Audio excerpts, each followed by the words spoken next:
It was supposed to be a quiet night. A 6-month-old paralyzed baby slept peacefully in his crib until the family's tiny puppy suddenly went wild, barking, scratching, refusing to stop. Moments later, the truth hit like lightning. What that puppy sensed in the dark would turn fear into a miracle. It was a quiet spring morning in the heart of a small suburban town. Sunlight filtered gently through the curtains as Emily rocked her baby, Noah, in her arms.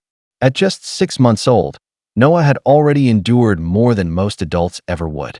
Born with a rare condition that left him partially paralyzed, every day was a delicate balance of care, hope, and love. Beside them sat Luna, a golden retriever puppy barely 3 months old, clumsy, curious, and full of warmth. She had been adopted to bring comfort into their home, but no one realized how deeply she would bond with Noah. From the very first day, Luna refused to leave his side. Wherever Noah was, Luna was there too, watching, listening, protecting. Their connection was pure and unspoken, an innocent friendship between two souls who somehow understood each other without words. Noah's world was small, but filled with love. Because of his paralysis, he couldn't move his tiny arms and legs like other babies. Each breath he took was carefully monitored through soft beeps from the medical devices surrounding his crib. Emily and her husband, David, had learned to live by those sounds, the quiet rhythm that told them their little boy was okay. Every night, they took turns staying awake, watching over him, afraid that even the smallest lapse could lead to tragedy.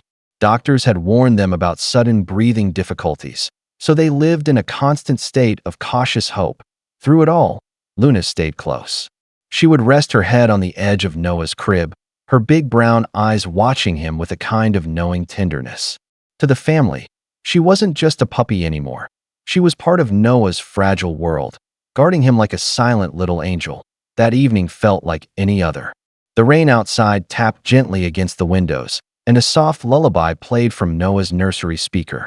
Emily smiled as she tucked a blanket around her baby, brushing a stray curl from his forehead.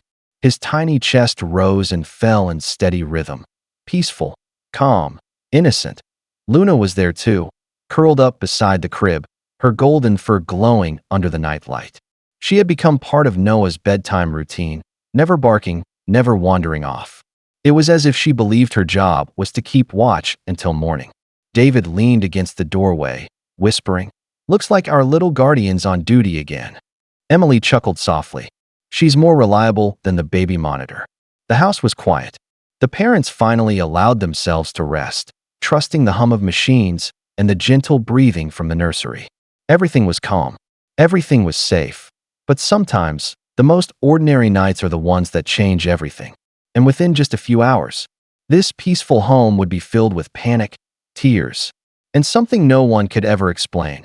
A miracle that would redefine what love and instinct truly mean. It was just past midnight when the stillness of the house was broken by a soft whimper. Luna lifted her head, her ears twitching. Something felt wrong. Her eyes darted toward the crib where Noah lay sleeping soundly, or so it seemed. She stood, sniffing the air, pacing in small, anxious circles. Moments later, her quiet whines turned into sharp, urgent barks. Emily stirred in her bed down the hall, frowning. "Luna? What's wrong, girl?" she mumbled, half asleep. David groaned beside her, thinking the puppy just needed to go out. But Luna didn't head for the door. She ran toward Noah's room, barking louder now, her paws scratching frantically at the crib, inside the nursery. The baby monitor blinked softly, showing nothing unusual. Yet Luna's instincts screamed otherwise. She nosed at Noah's blanket, pawed at his tiny arm, and whimpered as if pleading for him to wake. Her usually gentle demeanor was replaced by desperate urgency. Down the hall, Emily finally sat up, her heart thudding. There was something in Luna's bark, a sound no one could ignore. A sound that wasn't random or restless. It was a warning, and it was about to save a life. Emily rushed down the hallway, Luna's barks guiding her like an alarm. When she burst into the nursery, her heart nearly stopped. Noah's face was pale, too pale, and his lips had taken on a bluish tint. The baby monitor still showed normal readings, but one look told her something was terribly wrong. "Noah," she cried, scooping him into her trembling arms. He wasn't responding. His tiny chest moved only faintly, struggling for air. Panic surged through her veins. "David!" she screamed. Within seconds, David appeared, his face drained of color. He checked Noah's pulse, then froze. "He's barely breathing. Call 911. Emily fumbled for the phone, her hands shaking uncontrollably. Luna stayed close, whining, pawing at Noah's blanket as if urging him to hold on. Her eyes were wide, full of fear and loyalty. When the paramedics arrived, the room was chaos. Alarms, shouts, the sound of oxygen tanks hissing.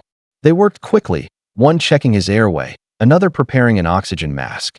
"His oxygen levels are dangerously low," one medic said, his voice tense. If this had gone unnoticed for just a few more minutes. He didn't finish the sentence. Emily looked at Luna, tears streaming down her cheeks. "You knew," she whispered. "You knew something was wrong." The puppy, still trembling, rested her head on Noah's tiny arm, protective, loyal, and impossibly brave. That night, everyone realized the truth. It wasn't the machines or the monitors that saved Noah. It was Luna. Bright hospital lights flickered above as doctors and nurses rushed Noah into the emergency ward. Emily and David stood outside the room, their hands locked together, praying, trembling, waiting for any sign of hope. The minutes dragged by like hours. Finally, the doors opened. A doctor stepped out, removing his mask. His expression was grave, but behind it flickered something like wonder. "Your baby is stable now," he said softly. Emily's knees nearly gave out. What happened?" she asked, her voice shaking. The doctor explained that Noah's airway had suddenly become blocked due to muscle weakness from his paralysis. "Another 5 minutes," he said, "and he wouldn't have made it. But your dog," she somehow knew before any monitor detected it. He paused, shaking his head in disbelief. "It's nothing short of a miracle." Back home, Luna sat quietly by Noah's empty crib, waiting. She didn't understand hospitals or doctors, but she knew her little human was in trouble. And until he came home safe, she wasn't moving to the world, she was just a puppy. But to this family, Luna had already become something far greater. A guardian angel with fur and 4 paws. 3 days later, the front door creaked open, and the familiar scent of home filled the air. Emily carried Noah carefully in her arms, his tiny face peaceful once more. David followed close behind, holding flowers and a small stuffed toy the hospital nurses had given him. But before either of them could say a word, a golden blur rushed forward. Luna barked joyfully, her tail wagging furiously as she circled around them. When Emily knelt down, Luna pressed her nose gently against Noah's blanket, whining softly, as if checking to make sure her little friend was truly okay. Emily smiled through tears. "You saved him, Luna," she whispered. "You really did." From that day on, Luna never left Noah's side. Wherever the baby went, she followed, his silent guardian, his best friend, his tiny miracle in fur. Weeks later, as Noah giggled in his crib and Luna rested beside him, sunlight streamed through the window, soft, golden, and warm. Life in the little house had returned to peace, but something fundamental had changed.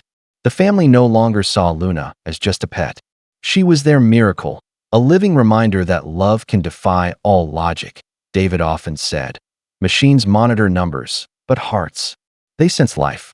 And Luna proved that. Her instincts, born out of love, had saved a child's future. That night, Emily placed a framed photo on the mantel, Noah's tiny hand resting on Luna's paw. Beneath it, she wrote one line. "Sometimes angels don't have wings, they have fur." So remember, miracles don't always come from heaven above. Sometimes, they're right beside us, curled up quietly, waiting for the moment they're needed most.